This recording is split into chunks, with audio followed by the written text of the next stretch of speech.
बिस्मिल्लाहिर्रहमानिर्रहीम। अस्सलाम वालेकुम नाज़रीन, आप देख रहे हैं प्रोग्राम पब्लिक ओपिनियन और मैं हूं आपके साथ ज़रियाब इरफान। खत्ते की बदलती हुई सियासत, बढ़ती हुई सरहदी कशीदगी और दाखिली सलामती के बढ़ते हुए खदशात के दरमियान पाकिस्तान ने एक नए और फैसलाकुन मोड़ पर कदम रख दिया है। काबुल पर हमले के बाद पैदा होने वाली कशीदा सूरत हाल ने न सिर्फ अफगान सरहद पर तनाव बढ़ा दिया, बल्कि हुकूमत पाकिस्तान को बरसों से जारी बुर्दबारी की पॉलिसी पर असरनो गौर करने पर मजबूर कर दिया है। अफगान ट्रांजिट ट्रेड की मौतली, अफगान शहरियों को टैक्स नेट में शामिल करने और गैर कानूनी कारोबार के खिलाफ कॉम्बिंग ऑपरेशन जैसे इक़दाम इस बात का ऐलान है कि पाकिस्तान अब अपनी मुआशी और कौमी सलामती के मामलात पर कोई समझौता नहीं करने को तैयार नहीं। इस सूरत हाल में जब अफगान तालिबान और भारतीय मीडिया मिलकर मसनूई जहानत के जरिए पाकिस्तान मुखालिफ वीडियोज फैला रहे हैं, तो दूसरी ही जानिब आलमी मीडिया का रुझान बिल्कुल मुख्तलिफ है। आलमी जरीदे और बरतानवी अखबार द गार्डियन खुलकर वज़ीर आज़म शहबाज शरीफ की सिफारती महारत और गैर मामूली डिप्लोमेसी के मुतरफ नजर आते हैं। कहा यह जा रहा है कि ट्रंप को संभालना सिर्फ शहबाज शरीफ ही जानते हैं। ये इतराफ दरअसल इस बात का मजर है कि पाकिस्तान सिफारती महाज पर भी फाल और मुतवाजन किरदार अदा कर रहा है। दूसरी जानिब खैबर पख्तूनख्वा में नई क़यादत सुहेल अफरीदी के उभरने ने मुल्की सियासत के मंजरनामे को एक नया रुख दे दिया है। सरहदी हालात की नज़ाकत के साथ साथ अब सियासी तवाज़ुन भी एक इम्तहान बन चुका है। सवाल यह है कि आया नए सूबाई क़यादत वफाक के साथ मफाहमत का रास्ता अख्तियार करेगी या मरकज़ और सूबे के दरमियान एक बार फिर महाज आराई की फ़ज़ा पैदा होगी। इस तरह पंजाब की हुकूमत की जानिब से इंतहा पसंद जमात पर पाबंदी और उसकी क़यादत को 4th शेड्यूल में शामिल करने जैसे फैसले इस अमर की निशानदही करते हैं कि रियासत अब मजहबी इंतहा पसंदी के मामले में किसी नरमी के मूड में नहीं। आज के प्रोग्राम में इन्हीं दो टॉपिक्स पर मेरे साथ मौजूद रजी साहब और इसारा राना साहब। रजी साहब, आपसे आगाज कर लेते हैं। बताइएगा, ये जो अफगानिस्तान के मामले पर गवर्नमेंट ऑफ पाकिस्तान ने अब नया स्टेप अप लिया है, ज़ीरो टॉलरेंस पॉलिसी और किसी भी किस्म के हवाले से जो हमारा मुल्क है उसमें अब हमने दहशतगर्दी को पनपने नहीं देना। जितनी भी स्ट्रेटजीज हम लोग इस वक्त लेकर चल रहे हैं और जिस तरीके से अफगानियों को पाकिस्तान से बाहर भी निकाला जा रहा है, कॉम्बिंग ऑपरेशन का फैसला भी हो चुका है कि पाकिस्तान के अमन और सुकून के लिए कितना ज़रूरी हो चुका था। देखिए, ये जो कैंसर है, ये जो सरतान है, ये बहुत गहरा है। इसके लिए हमें एक लॉन्ग टर्म कमिटमेंट के साथ काम करना है। नेशनल एक्शन प्रोग्राम हमारे पास मौजूद है, उसकी तमाम शिकों के ऊपर अमल दरामद होना है।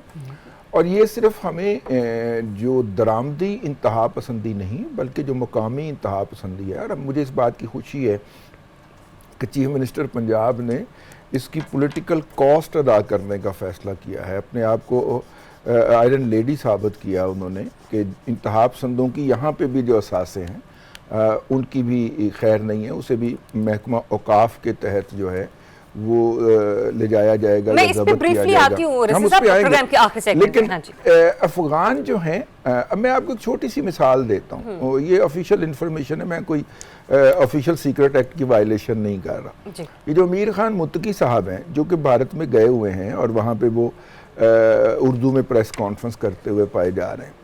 इनके दोनों भाई पाकिस्तान में और पाकिस्तान के दो अहम शहरों के अंदर वो जो बिजनेस करते हैं उसमें वो अरबोंपति, और हो सकता है उनकी पैदाइश भी पाकिस्तान की हो। मेरे पास कोई इन्फॉर्मेशन नहीं। आए वो अफगानिस्तान से थे और अफगानिस्तान के साथ उनकी कमिटमेंट का लेवल का अंदाज़ा करें कि वो वज़ीर ख़ारजा जो है वो मुतय्यन हुए हैं। वहाँ के मोस्ट सेंसिटिव जो है वो प्लेस है।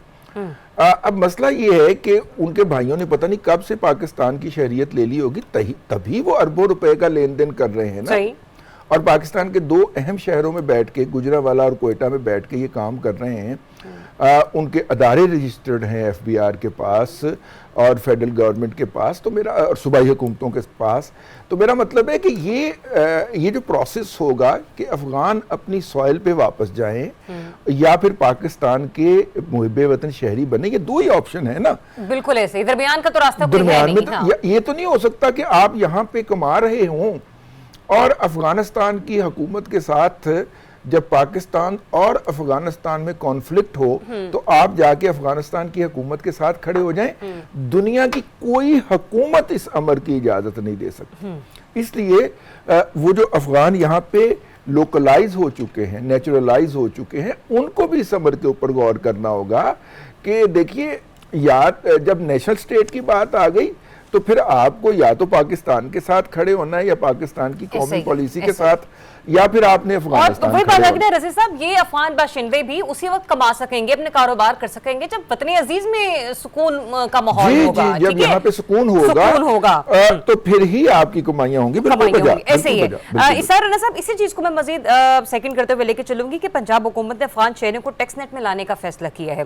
खबर तो ये भी है कि तिजारत मुअत्तल होने से अफगान मईशत का मुस्तकबिल मखदूश होगा, लेकिन आपको लगता है कि इसके कुछ असरात पाकिस्तान की मईशत पर भी पड़ सकते हैं या ऐसा बिल्कुल नहीं होगा?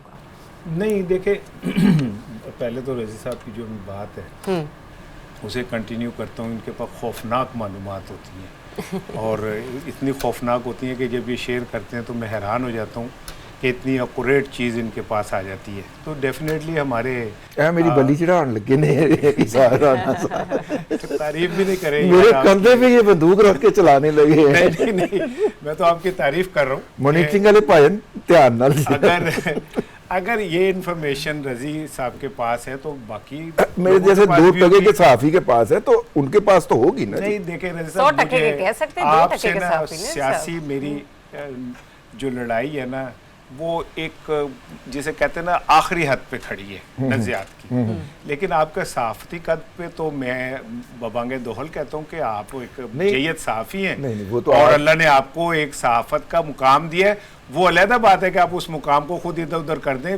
मेरी नज़र में आप एक बड़े सहाफ़ी हैं, तो मैं तो इससे वो नहीं कर रहा। ये शिकायत मुझसे भी आपके बहुत सारे चाहने वाले कर चुके हैं। बल्कि मैं तो आपसे कहूंगा कि आप अपने सहाफती कद के मुताबिक आप एक्ट करें तो ज्यादा प्यारे लगते हैं आप। एनीवे, बात यह कि अगर ये बात रजी साहब शेयर कर रहे हैं तो डेफिनेटली हमारे बाकी लोगों को भी पता होगी। तो ये तो सवाल अब मैं भी पूछता हूँ कि भाई अगर इतना अहम जिम्मेदार आदमी के भाई अरबोपति हैं, रजी ते मैं फेर भी होती तनख्वाह दे मगर ही खड़े है, तो ये कौन सा हाज़मिन फजले रब्बी है जो उन्हीं पे हो जाता है। हाँ।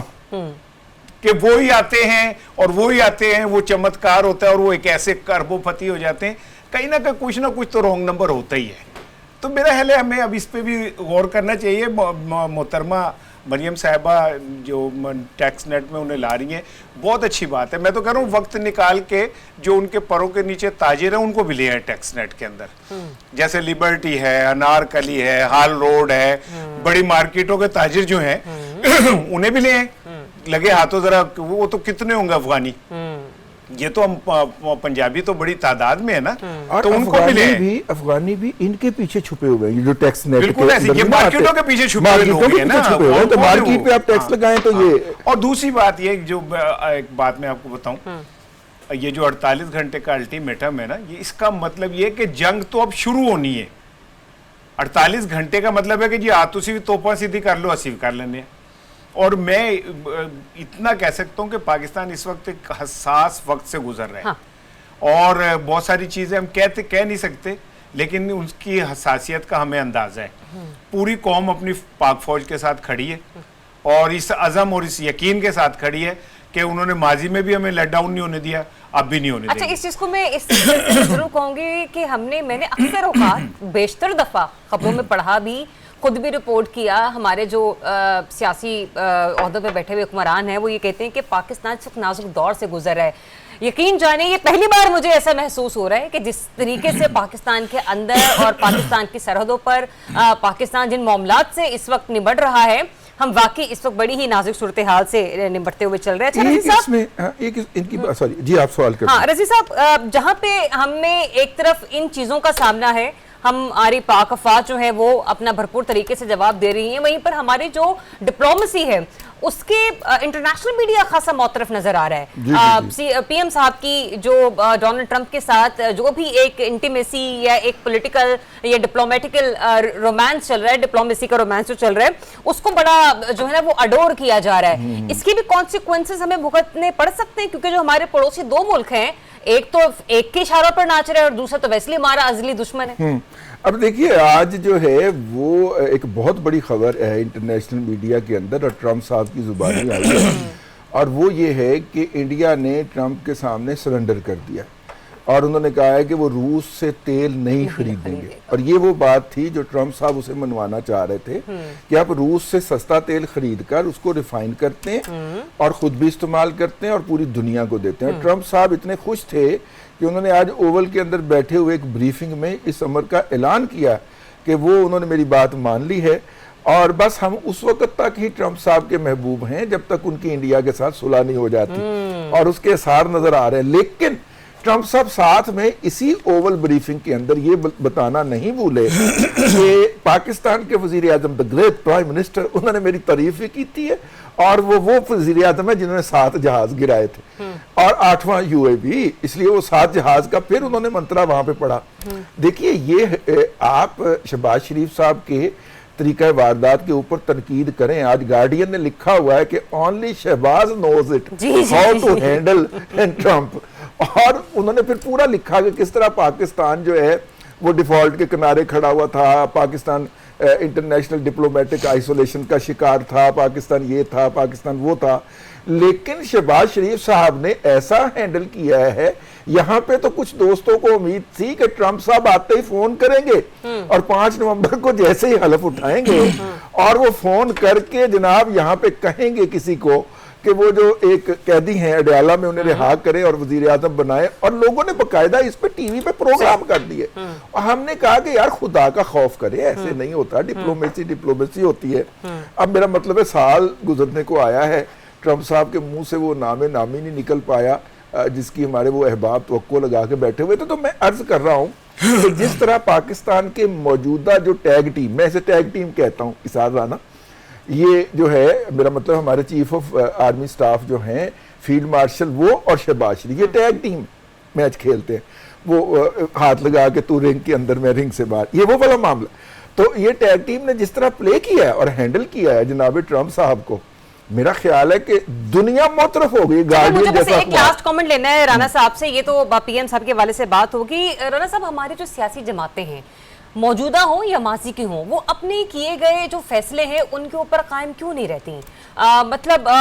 मैं कल राना सनाउल्लाह साहब को एक टीवी शो में सुन रही थी, उन्होंने तो ये तक कह दिया कि उनसे मंसूब, हत्ता कि मरियम औरंगजेब साहिबा से मंसूब, और इसके अलावा जो दीगर रुफका हैं पाकिस्तान मुस्लिम लीग नून के, उनसे भी मंसूब जो तालिबान से मुताल्लिक बयानात हैं वो सारे AI जनरेटेड हैं। मतलब ये बिलीव करने का दिल करता है? अच्छा देखें, मुझे अगर इजाजत दें तो इन दोनों पे मैं थोड़े से कमेंट्स करना थोड़ा सा 1.5 मिनट के अंदर कर दें। शानदार डिप्लोमेसी के हवाले से भी, ये सज्जाद सरवर नियाजी साहब की गज़ल थी, वो कहते हैं एक बार फिर कहो ज़रा कि तू बहुत हसीन है कि मेरी सारी कायनात तुम्हारी एक निगाह पे निसार है। मुझे ऐसा लगा उस दिन ट्रंप ने शहबाज शरीफ साहब को कहा इधर आके ना फिर वही सुना दे जी गज़ल सुनाई सी ना, क्योंकि उन्होंने कहा कि वो जो तुमने मेरे कान में कही थी ना तारीफ, ज़रा वो स्टेज पे आके कहो। ठीक है, फिर उन्होंने कहा एक बार फिर कहो जरा, गाई भी जिस खातून ने हसीन है कि मेरी सारी कायनात तेरी एक निगाह राना एक गाल है, जिस खातून ने गाई है ना उन मोहतरमा के नाम के साथ भी न्याजी आता है। अच्छा ठीक है, नहीं वो न्याजी तो आप इट पुटो आपको न्याजी मिलेगा, लेकिन उस पे जो पीछे इटली की वजीर आजम ने हो हाय किया ना, हो हाय वो इस बात पे कि कोई बंदा इतना बहादुर भी हो सकता है यार जिसे किसी की परवाह ही नहीं हो सकती।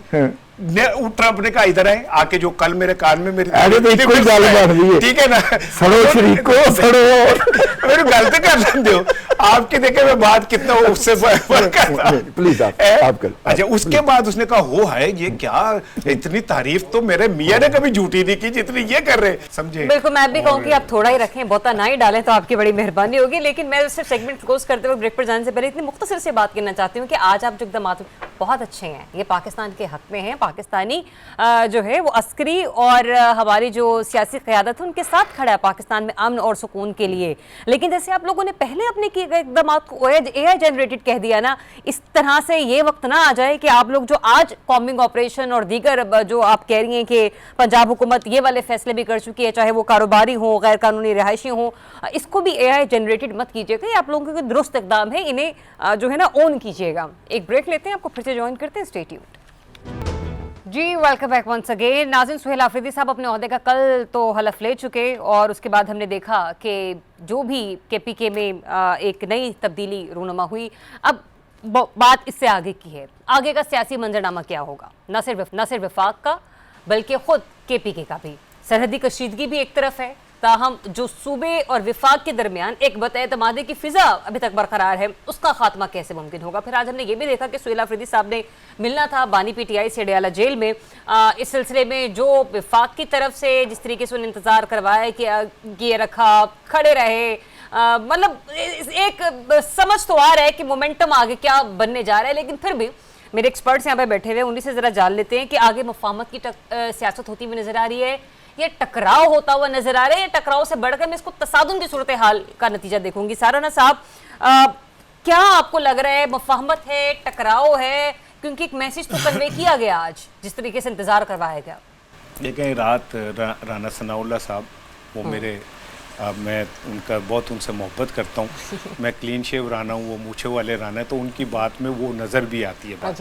उन्होंने तो रात ही कहा था कि सीएम साहब आएंगे KPK के तो रियासत माही आवेगा, मैं फूला नल तरती से ये मैं जुमला एक्सपेक्ट कर रही थी आपसे। उन्होंने रात कहा, ठीक है, तो वो वैसा तो नहीं हुआ।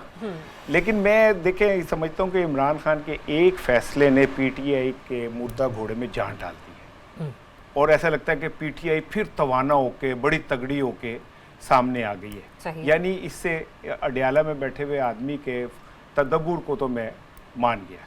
दूसरी बात यह है कि देखिए, रियासतें टकराव से नहीं चलती, उसमें इफ़ाम व तफ़हीम का होना बहुत ज़रूरी है। हमारा जो KPK है, तफ़हीम के लिए बैरिस्टर सैफ का काबीना में होना ज़रूरी है, उनका होना ज़रूरी है, और उनकी वजह से बहुत सारे लोगों का दाल-दलिया चलना भी बहुत ज़रूरी है, ठीक है। लेकिन बात यह है कि अब मैं CM KPK से ये तवक्को रखता हूं, यार दाल-दलिया नहीं यार, दुम्बा कढ़ाई कर लेंगे। और नहीं ऐसी केड़ा PTV जाना है जड़ा दुम्बा कढ़ाई खावांगे, मैं तो उनकी बात कर रहा हूँ, जो छोटा मोटा जो जिनका। देखिए, बात यह रजी साहब, मैं ये कहता हूँ कि CM KPK से मैं ये एक्सपेक्ट करता हूँ कि वो PTI के बयानिए को टिका के डट के इमरान खान के बयानिए को बुलंद करे, लेकिन रियासत के सिस्टम को भी चलना चाहिए। हमें टकराव से ऐसा माहौल नहीं बनाना चाहिए जिससे हमें ऐसे लगे कि चीजें एक जुमला सिर्फ बस सुन लें। देखिए ना, अफगानिस्तान के साथ जो कुछ भी हमारे मामला चल रहे हैं, KPK उसमें बराह रास्त इन्वॉल्व है, तो वहां का CM का हमारे इदारों के साथ उसका आपस में तालमेल होना बहुत जरूरी है, क्योंकि हम एक कौम अवाम ये तवक्को रखते हैं कि इस मामले में कोई इफ एंड बट्स नहीं होने चाहिए, मिल के काम होना चाहिए। सही है। रजी साहब, मुझे ये बताइएगा, अब जो बात कर रहे थे इसार राना साहब के इदारों के साथ तालमेल होना चाहिए, तसादुम की सियासत नहीं होनी चाहिए, पर ये टू वे कम्युनिकेशन का रास्ता होता है ना, आप दोनों तरफ से, मतलब कहते हैं कि मोहब्बत अगर दिखेगी तभी परवान चढ़ेगी, वरना एक तरफा मोहब्बत तो कभी कामयाब नहीं होती। लेकिन विफाक का जो आज मैसेज था वो भी हमारे सामने है, बिल्कुल वही सूरत हाल जो अली गंडापुर साहब के साथ होती रही। तो फिर सर कैसे आप जो है ना मामलात को अफ़हाम तफ़हीम से आगे लेकर चल सकते हैं? ये देखिए, ये हमारी ये अफ़हाम तफ़हीम जो है, ये मोहब्बतें जो हैं, ये हमें अपनी बारी ही क्यों याद आती? सही जी, 2018 में जुल्फ़िकार भुट्टो और इमरान अहमद खान नियाज़ी साहब जो थे, वो गवर्नमेंट ऑफ पाकिस्तान और मियां नवाज शरीफ के को मुद्दा बना के सुप्रीम कोर्ट में गए, और ये केस रिपोर्टेड केस है। PLD 2018, Pakistan law digest 2018, supreme court 370, उसके अंदर पेज नंबर 405 और पैरा नंबर 9 में लिखा है कि all the steps taken, order passed, direction given and documents issued are declared to have never been taken, passed, given और issued in the eyes of law. यानी नवाज शरीफ साहब ने जो अपने लोगों को जेल में बैठ के टिकटें दी थी, उनके बारे में ये bench headed by Saqib Nisar साहब ने फैसला दिया था, और ये सुप्रीम कोर्ट का फैसला वो है जिसको आज तक किसी ने नजरसानी के लिए चैलेंज नहीं किया। और उससे पहले मैं अगर पढ़ने बैठ जाऊं तो ये लंबा हो जाएगा। देखिए, अगर हुकूमत इस फैसले को इन लेटर एंड स्पिरिट करती है, तो फिर इस मुलाकात को रुकवाया है उन लोगों ने जिन्होंने ये कहा कि जनाब उनको मिलने दिया जाए ताकि वो हुकूमत फाइनल कर सकें, काबीना फाइनल कर सके। इवन उन्होंने खुद भी कहा कि मैं मिलूंगा तो काबीना फाइनल करूंगा। उसके बाद ये वाला सुप्रीम कोर्ट का आर्डर उन पे लागू होता है। भाई अब देखिए, इसके अंदर मुद्दई कौन है और मुद्दा लहान कौन है, और जब हमारी बारी होती है तो हम सुप्रीम कोर्ट में जाके कहते हैं साहब ही बंद कर दें। ठीक है। और जब वही साहब बंद करने का ऑर्डर अपने ऊपर इंप्लीमेंट होता है तो फिर हम कहते हैं नहीं देखिए तो फिर ये जिम्मेदारी, मेरी बात सुने, मेरी बात सुने। अब देखिए जो भी मैं ये अर्ज कर रहा हूं, अगरचे ये माजी है और ये अभी तक फील्ड में है, जो इससे ऊपर उठेगा वो बेसिकली जमहूरियत को राह देगा। मैं तो ये कह रहा हूं अगर कोई बदला लेना चाहे तो या सर बदला तो मैं वही कह रहा हूं जा ही रहा है ना, सबके सामने है। स्कोर सेटल करना चाहे तो यहां तक वो गेट तक भी नहीं पहुंचना चाहिए था चीफ मिनिस्टर साहब को, ठीक है ना। लेकिन मैं ये कह रहा हूं कि अगर इसको मुलाकात हो लेने दी जाए इस ऑर्डर की मौजूदगी के बावजूद, ये मेरी जाती ख्वाहिश है, अगर वो मुलाकात होने दी जाए तो उससे जमहूरियत को, बर्दाश्त को बढ़ोतरी मिलेगी। जिस तरह इस दफा पीटीआई ने पॉलिटिकल एक्यूमेन का सबूत दिया और वो लोग जिनको उनके ट्रोल दिन रात गालियां बकते हैं उनके पास वो चल के गए और उन्हें कहा कि आप हमारे चीफ मिनिस्टर के इलेक्शन में हमें वोट दें।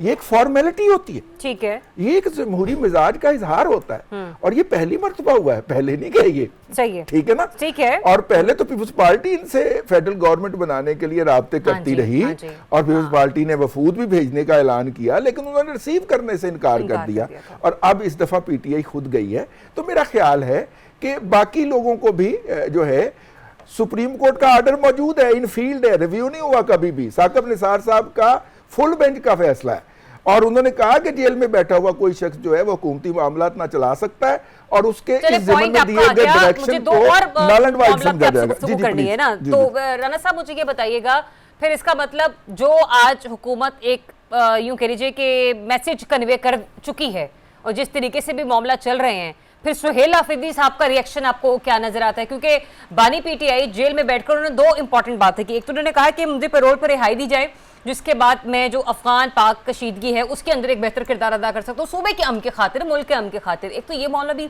जरा गौर रखिएगा। दूसरा ये भी कि जो सिचुएशन इस वक्त हम डेवलप होते हुए देख रहे हैं, उन्होंने कहा कि जुम्मे की नमाज के बाद एहतजाज की कॉल दी जाए। आज जो हुआ या जैसे चल रहा है अब आगे उसके बाद ये कि फिर सुहेल आफरीदी साहब से फिर आप ये उम्मीद तो नहीं कर सकते कि वो खामोशी इख्तियार करें? नहीं, और देखें वैसे तो कुछ चीज़ें खामोशी से सेटलमेंट तो हो रही हैं। जैसे आज फलक जावेद की ज़मानत हो गई तो ये तो मुमकिन ही नहीं नज़र आ रहा था।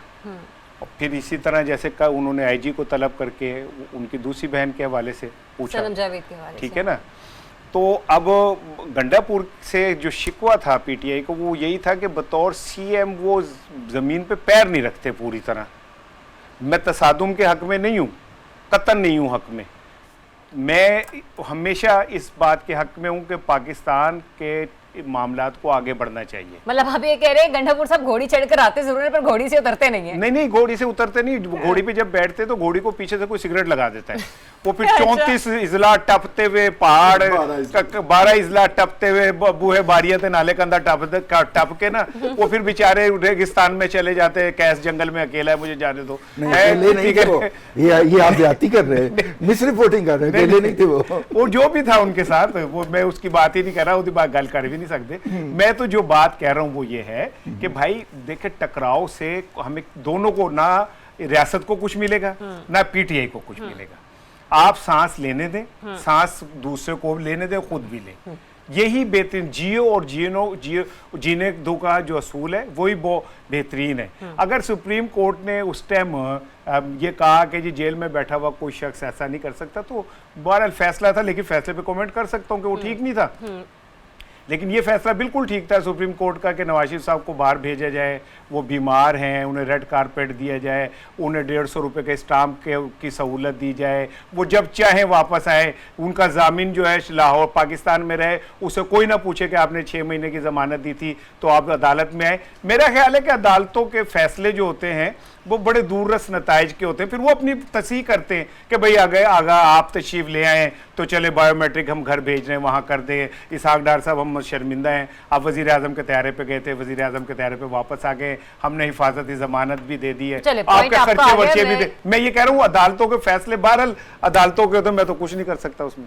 रसी साहब, ये जो कल बानी पीटीआई ने पैरोल की ख्वाहिश का इजहार किया, ये जो ऑफर उन्होंने हुकूमत को दी, आपको लगता है कि हुकूमत के कान पर जूं तक रेंगी होगी, उसने संजीदगी से इस मामले को लिया भी होगा? और दूसरा ये भी कि अब जो गंडापुर साहब के साथ तरीक़ाकार था हुकूमत का मामलात को आगे लेके चलने का, सुहेल आफरीदी साहब के हवाले से भी आपको लगता है कि उतना ही सख्त होगा कि उन्हें मिलने नहीं दिया जाएगा और आगे चलकर, और मजीद ये भी कि फिर जब नहीं मिलने दिया जाएगा तो मजीद क्या कहते हैं सूरत हाल खराब और हो सकती है। इसमें एक जुमले का इजाफा कर लें, जो इन्होंने कहा है कि उनके जू नहीं रेंगते हुकूमत के, तो हुकूमत ना आती क्यों नहीं, जुएं क्यों पड़ जाती है इससे? ये भी ठीक है। हम स्टूडेंट लाइफ के अंदर ना बड़े बड़े मुजाहरे कर रखे हैं। बाहर हम डीसी ऑफिस के सामने खड़े होके जिस डीसी को जो है वो ललकार रहे होते थे, थोड़ी देर के बाद अंदर मुज़ाकरात की टेबल पे उसके साथ बैठ के उसे कह रहे होते थे कि जी 2 मिनट दें, हम लोगों को डिस्टर्ब कर लेते, डिस्पर्स कर लेते हैं।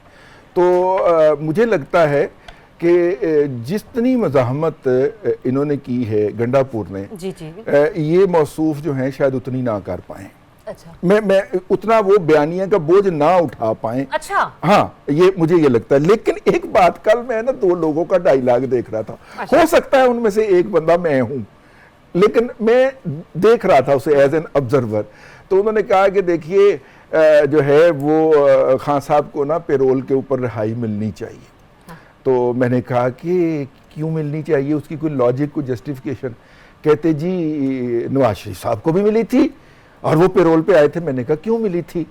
कहने लगे कि वो जब कलसूम बीबी का इंतकाल हुआ था और उनकी जो डेड बॉडी थी वो पाकिस्तान पहुंची थी, तो नवाज शरीफ साहब को तो पेरोल पे मिली थी। मैंने कहा आप भी वो वाले हालात पैदा करें, कुछ उस तरह की कोशिश करके, ताकि फिर खान साहब पेरोल के लिए क्वालिफाई कर जाए। अगर वही मेरिट है, अगर वही मेरिट है तो फिर आप वो वाला माहौल पैदा करें। मैं तमाम लोगों, अल्लाह ताला सेहत दे, उनको जिंदा सलामत रखे। मैंने सिर्फ जवाब दिया उसको, लेकिन मैं तो देख रहा था, मैंने देखा किसी ने जवाब दिया लिख के फिर ट्विटर के ऊपर। अब मसला ये है कि देखिए, जो बातें या जो रायतें हमने दूसरों के लिए इनकार किया होता है, जिनका जब हमें ज़रूरत पड़ती है, वो शेर तो उसमें इसार राना साहब बताएंगे कोई मौजू सा ढूंढ के कि वो तब ये समझे वाला वो एक है उसका लाहक शेर, अगर आपको है, वो परिंदे जब घर को लौटे तो तब ये समझे।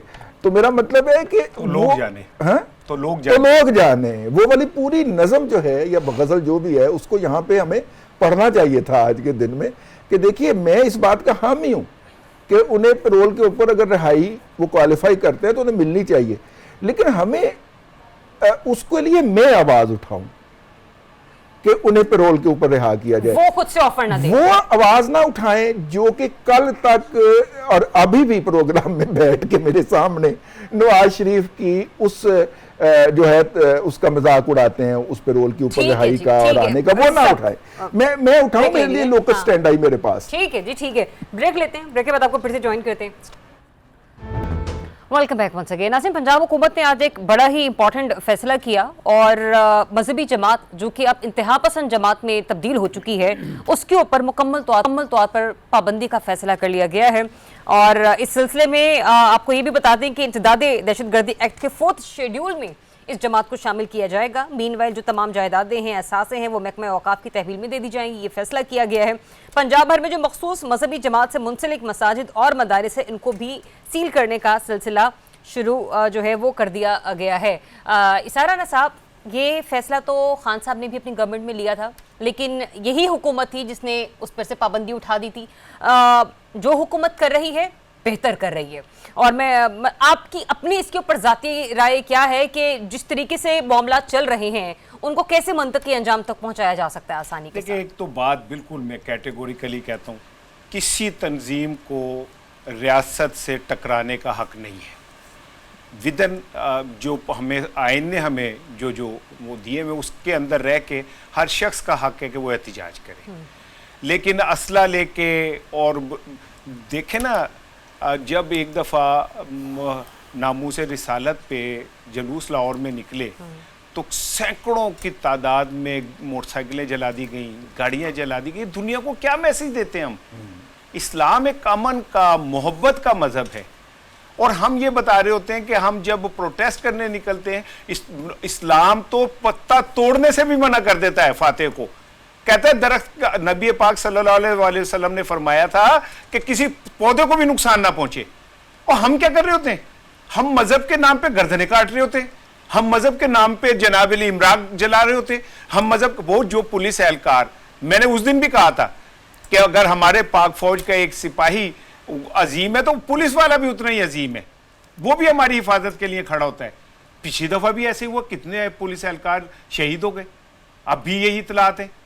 तो मैं समझता हूं कि ये किसी को हक नहीं होना चाहिए कि वो असला लेके निकले और अपने जो है मुतालबात के लिए असले के जोर पे कराए। लेकिन रियासत की भी जिम्मेदारी है कि ऐसी तंजीमों की पहले उन्हें जिन ना बनाए, जब वो बड़े जिन बन जाते हैं तो उन्हें बोतल में बंद करने के लिए फिर जो कुछ कर रहे होते हैं। जो इतलात आ रही हैं कि जो रस्ते में हुआ वो भी बहुत खौफनाक है, वो भी नहीं होना चाहिए था, और उसकी भी जुडिशियल इंक्वायरी होनी चाहिए। उसकी भी आवाम को पता चलना चाहिए था कि इस बात में कितनी सदाकत है कि मुरीद के में क्या हुआ। तो मैं ये समझता हूं कि वजीर आला ने बिल्कुल सही स्टेप लिया है। इस पे ऐसी तमाम तंजीमों पे पाबंदी लगनी चाहिए, खाली एक के ऊपर नहीं लगनी चाहिए। इसको पाल कौन रहा था जब इस पे पाबंदी लगी थी? तो हटवाई किसने थी, किन मकासद के लिए हटवाई थी और उनकी क्या ख्वाहिशात थी, और माजी में ये लोग क्यों इस्तेमाल होते रहे। मैं अब इससे ज्यादा इसलिए नहीं कहूंगा कि इससे आगे रजी की डोमेन शुरू हो जाती है, इनके पास अंदर की खबरें होती हैं ये सारी ना, कि ये क्या हुआ, कैसे हुआ, क्यों हुआ। मैं नहीं कह रहा, लेकिन मेरा सवाल अपनी जगह पे कायम है कि भाई जब माजी में इन पे पाबंदी लगी थी तो हम क्यों पीछे खड़े हुए थे, और आज ऐसी क्या जरूरत पेश आ गई कि सबको इससे ज्यादा भयानक पहले किया था। और फिर मैं कह रहा हूं कि इसमें जिन लोगों ने हमारे पुलिस एहलकारों को नुकसान पहुंचाया उनको कानून के तहत सजा मिलनी चाहिए।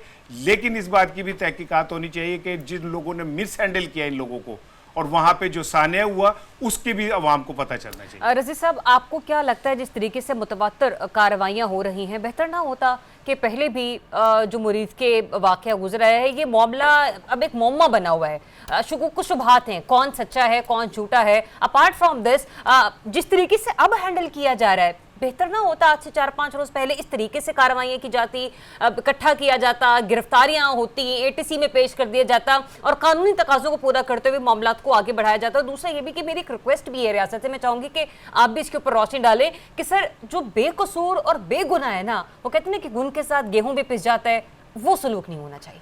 जी बिल्कुल, आपकी ये बात सबसे पहले रहनी चाहिए कि घुन के साथ गेहूं नहीं पिसना चाहिए, लेकिन हमारे अदारों के पास इस तरह सोफिस्टिकेटेड निज़ाम नहीं है, और अदारों के अंदर जो बैठे हुए इन अदारों को चलाने वाले अहलकार हैं उनकी कैपेसिटीज़ ऐसी नहीं है कि वो घुन और गेहूं को अलग कर सकें।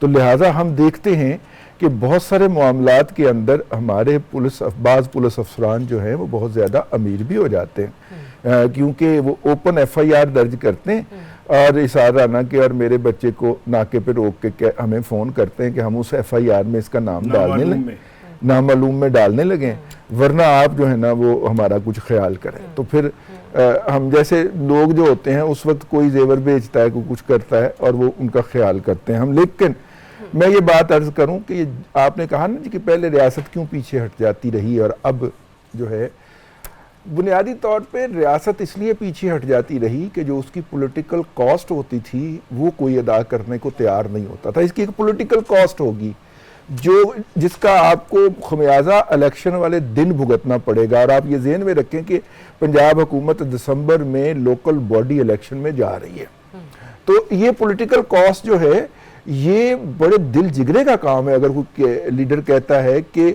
अगर मुआशरे के अंदर अमन करने के लिए मुझे ये कॉस्ट देनी पड़ेगी तो मैं देने को तैयार हूं, लेकिन इसको डिसकंटिन्यू किया जाए, तो फैसला जो है वो मरियम नवाज शरीफ साहिबा ने, अगर कुछ दोस्त अहबाब के ख्याल में किसी और का था भी, तो आज उन्होंने पंजाब कैबिनेट के अंदर बैठकर इस फैसले को ओन किया है और नवाज शरीफ की बेटी ने कहा है कि वो इसकी सियासी कीमत अदा करने को तैयार थी। वैसे अहबाब जो हैं उस बेचारी की सियासत को पिछले 1 साल के अंदर 3 दफ़ा तो ख़त्म कर चुके हैं। राना साहब आपको तफसील बता देंगे, 3 दफ़ा तो उसकी सियासत ख़त्म हो चुकी है, तो अब चौथी मरतबा फिर ख़त्म होने जा रही है उनकी सियासत जो है। लेकिन मेरा ख्याल है ये बड़ी बहादुरी का काम है, और अब उन लोगों से और फिर उन लोगों की ग्रास रूट लेवल तक इतनी अप्रोच, इससे पहले हम जमात दावा के साथ ये सलूक कर चुके, उनके असासों को कौमी तहवील में लेकर और उसको अब रियासत चला रही है। उनके जो ज़ेर इंतज़ाम स्कूल, डिस्पेंसरीज और मसाजिद जो थी, अब वहाँ पे रियासती एहलकार, रियासत के मुलाजमीन मुतय्यन है। इसी तरह इसकी भी कोई सूरत निकल आएगी। ठीक और उनसे जो मुंसलिक लोग हैं, मैं आखिरी बात वो ये है कि रियासत को इस तरफ भी देखे। हमें इस वक्त अच्छे प्लम्बर नहीं मिलते, अच्छे इलेक्ट्रिशियन नहीं मिलते, हमें इस वक्त जो है वो अच्छे कारपेंटर नहीं मिलते, बेसिक महारत के हामिल आर्टिजन्स की कमी है। इन बेचारों को वो 3 महीने 6 महीने का कोर्स करवाएं और इनके लिए कोई अल्टरनेटिव रोजगार का इंतजाम करें। ये मेरी राय है, मेरी तजवीज़ बड़ी है। पॉजिटिव राय है। एक जुमला मैं और मुख्तसर कहना मुझे चाहता हूं, सॉरी क्लोजिंग करना है। ये देखें, जैसे इन्होंने कहा ना कि उन पे पाबंदी लगी जमात-उद-दावा जमात-उद-दावा पे, हाफिज़ देखिए सईद साहब उन्होंने कितना मुहिब्बे वतन होने का सबूत दिया। और उन्होंने वो कहते हैं ना, सुना है उसको मोहब्बत दुआएं देती है, जो दिल पे चोट तो खाए मगर गिला ना करे। कोई गिला नहीं किया। सैलाब हो, जलजला हो, अभी भी वो उसी तरह जो है अपनी खिदमत अंजाम देते हैं। आज तक एक लफ्ज नहीं सुनेंगे कि उन्होंने इस पे शिकवा तक किया हो। मेरा ख्याल है कि इतना खूबसूरत मैसेज बाकी लोगों को भी समझना चाहिए। चलें, आई जस्ट होप कि ये आप लोगों की तरफ से तजावीज़ दी गई हैं, पंजाब हुकूमत और वफाकी हुकूमत दोनों इस पे गौर फिक्र करें और जो भी बेहतरी के इक़दाम उठाए जा रहे हैं उनमें इन तजावीज़ को भी शामिल किया जाए। इजाज़त दीजिए, अपना बहुत सा ख्याल रखिए। अल्लाह हाफ़िज़।